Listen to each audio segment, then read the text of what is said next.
आज के इस लेक्चर में सामान्य संभावना वक्र को निर्मित करना बताएंगे। Drying of normal probability curve. यहाँ पर 6 सिक्कों को उछालकर जो समीकरण प्राप्त हुई थी और उस घटना से संबंधित संभावनाओं को पहले के लेक्चर में विस्तार पूर्वक ज्ञात कर चुके हैं, बता चुके हैं। इसी घटना को लेकर सामान्य संभावना वक्र का निर्माण करना यहाँ पर सीखेंगे। इस प्रकार चित्त और पट, हेड और टेल के उपर्युक्त योगों को यदि ग्राफ पेपर पर अंकित किया जाए तो जो इस प्रकार चित्र बनेगा उसे सामान्य संभावना वक्र या नॉर्मल प्रोबेबिलिटी कर्व कहा जाता है। h+6 rays to the power 6 के विस्तार के आधार पर बना आयत चित्र, histogram drawn on the basis of expansion of h+t raise to the power 6। जब 6 सिक्कों को एक साथ उछालते हैं तो हमें जो समीकरण प्राप्त होती है वह निम्नलिखित है। h+t raise to the power 6 is equal to h to the power 6 plus 6h raise to the power 5t plus 15h raise to the power 4t square plus 20h raise to the power 3t3 plus 15h raise to the power 2t raise to the power 4 plus 6h t raise to the power 5 plus t raise to the power 6। इस प्राप्त समीकरण को इस प्रकार भी लिख सकते हैं और इससे समीकरण में कोई परिवर्तन नहीं होगा। देखो हम क्या परिवर्तन करने जा रहे हैं, एक तो यहाँ 1 लिख देंगे और t की पावर 0 लगा देंगे। t की पावर 0 मतलब t ही 1 ही रहेगा, तो यहाँ पर ये टर्म कोई चेंज नहीं होगा। फिर यहाँ पर t लिखा है तो t की पावर 1 लगा दिया, उसके बाद कोई चेंज नहीं। फिर यहाँ पर हमने करा h की पावर 1 लगा दिया और यहाँ पर h नहीं है तो 1h0 t की पावर 6 कर दिया। इससे समीकरण कोई भी चेंज नहीं होगी। फ़ायदा इससे क्या होगा, ये जो 1, 6, 15, 20, 15, 6 और 1 है ये चांस हैं, यहाँ पर ये आवृत्ति से रिप्रेजेंट किए जाएंगे। तो हेड 6 बार आने की आवृत्ति 1 है, टेल 6 बार आने की आवृत्ति 1 है, इसलिए 1 लिख दिया गया यहाँ पर। हेड के 5 और टेल के 1 बार आने की आवृत्ति 6 है। हेड के 4 और टेल के 2 बार आने की फ्रीक्वेंसी 15 है।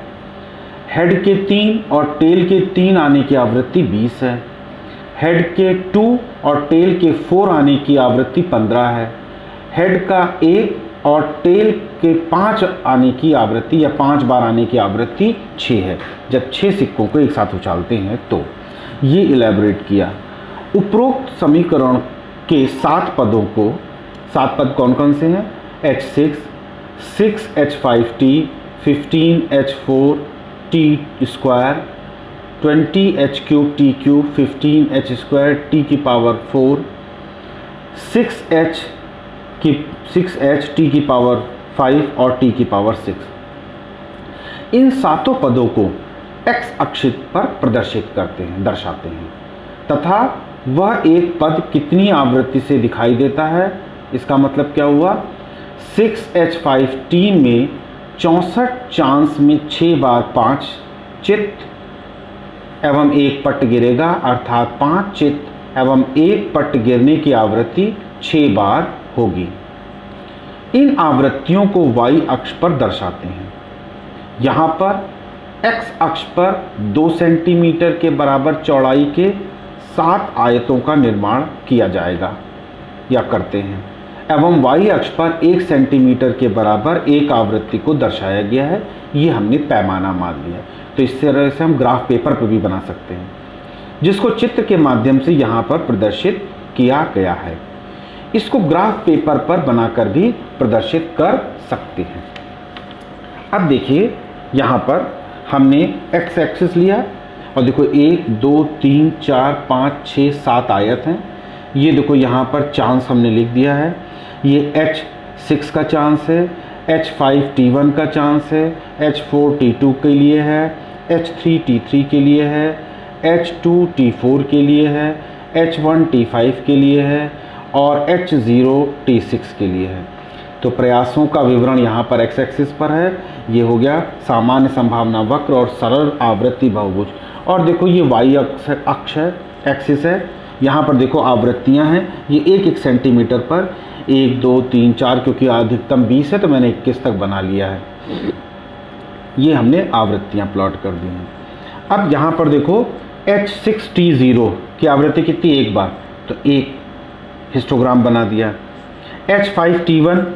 H5T1 यहाँ पर देखो कितना है, 6 बार, तो ये देखो 6 आवृत्ति तक बना दिया है। फिर H4T2 15 बार, मतलब जब 6 सिक्कों को हम उछालेंगे तो 4 बार हेड और 2 बार टेल आएगा।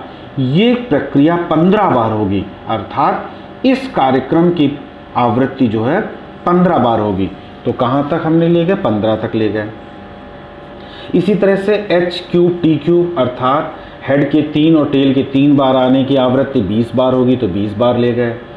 H2T4 के आने की आवृत्ति 15 बार होगी, तो 15 बार तक आयत को ले गए। H1T5 फिर 6 बार आएगा, मतलब हेड के 1 बार आने की संभावना और टेल के 5 बार आने की संभावना 6 बार होगी, तो ये यहाँ पर बना दिया 6 सेंटीमीटर लंबा आयत। और फिर टेल के 6 बार आने की संभावना 1 बार होगी, इसको बना दिया।